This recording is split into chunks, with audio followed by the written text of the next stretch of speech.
આજરોજ મને લાગે કે મીડિયા સમક્ષ એક સસ્પેન્ડ અમારા વકીલ જિગ્નેશ જોશી દ્વારા જે આક્ષેપો કરવામાં આવે છે એ બેબુનિયાદ આક્ષેપો છે. કારણ કે સેમિનારની અંદર એમના કહેવા મુજબ અમે બહુ પૈસા ઉઘરાવ્યા છે અને કોઈ પણ સારું કાર્ય કરો તો એમાં સ્વેચ્છાએ બધા દાન દેતા જ હોય છે અને સ્વેચ્છાએ એની જે રકમ આપવી હોય એ આપતા જ હોય છે.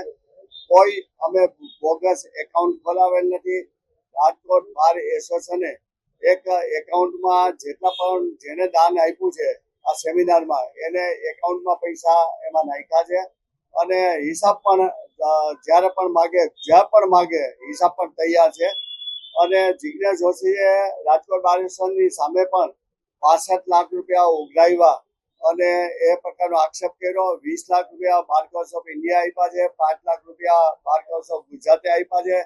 પણ ખરેખર આ 20 લાખ કે 5 લાખ અત્યાર સુધી કોઈ મળેલા નથી અને અમારો કાર્યક્રમ એકદમ સક્સેસ થઈ ગયો છે એટલે અમે એમની પાસેથી પૈસા લેવાના પણ નથી.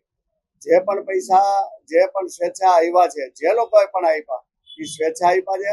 જિગ્નેશ જોશી 3 વર્ષથી વકીલોને અને ચોરી કરાવવા પ્રકરણમાં એક પત્રકાર અને એક પત્રકારે એનું સ્ટિંગ ઓપરેશન કર્યું હતું અને સ્ટિંગ ઓપરેશનના હિસાબે 2000 વકીલોનું ભાવિ બગડ્યું અને 2000 વકીલોની પરીક્ષા રદ થઈ બાર કાઉન્સિલ ઓફ ઇન્ડિયાએ. અને આ પ્રકરણ બહુ ચકતા એક હાઈકોર્ટ જજ અને 2 બીજા એમ 3ની કમિટી કરી અને કમિટીએ એવો છેલ્લે આપ્યું છે કે ભાઈ આ ચોરી કરાવતો હતો આને હિસાબે આખું પ્રકરણ બન્યું છે અને એમને છેલ્લા 3 વર્ષથી સસ્પેન્ડ કરવામાં આવ્યો છે. આવા સસ્પેન્ડ જે વકીલ હોય એના આક્ષેપો પણ એના જેવા જ હોય છે. કારણ કે બેબુનિયાદ હોય છે. જો ખરેખર એ કહેતો હોય કે બોગસ એકાઉન્ટ ખોલાવ્યું, ખરેખર એ કહેતો હોય કે આ લોકોએ આ પૈસામાં બળજબરીથી ઉઘરાવ્યા તો એક પણ ફરિયાદ થવી જોઈએ. જો કોઈ એકાઉન્ટ ખોલાવ્યું હોય તો એ એકાઉન્ટના એને પુરાવા રજૂ કરવા જોઈએ. બાકી પુરાવા રજૂ ન કરે આ તો હું તમને ભારત સરકારની અંદર નરેન્દ્ર મોદીથી માંડીને અનેક ઉપર આક્ષેપ થતા હોય પણ આક્ષેપો સાબિત કરવા જોઈએ.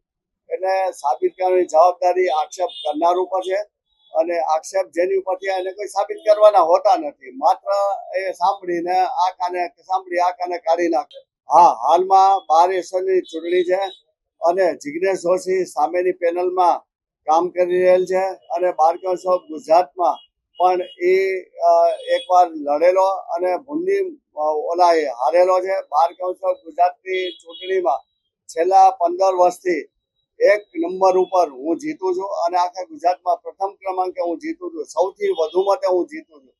બાર કાઉન્સિલની અંદર ચૂંટણી હમણાં માર્ચ 15 તારીખ પહેલા પૂર્ણ કરવાની છે એટલે મને લાગે ફેબ્રુઆરીના બીજા ત્રીજા વીકમાં ચૂંટણી જાહેર થશે અને ચૂંટણી જાહેર થતી હોય હું પણ બાર કાઉન્સિલ લડવાનો છું એટલા માટે થઈને આક્ષેપ કરે એ સમજી શકાય એવી વાત છે. ના સાહેબ, મારે કોઈ આક્ષેપનો કઈ પ્રતિક્રિયા કઈ કરવાની નથી કારણ કે જે માણસનું કોઈ જમીન જ નથી, જે માણસના આક્ષેપના કોઈ એની પાસે પુરાવા નથી, જે આક્ષેપ એને કર્યા હોય કે બોગસ ખાતું ખોલાવ્યું હોય તો બોગસ ખાતા ખોલાવવાના પુરાવા ન હોય એવા લોકોના સામે અમારે શું કહેવું જોઈએ?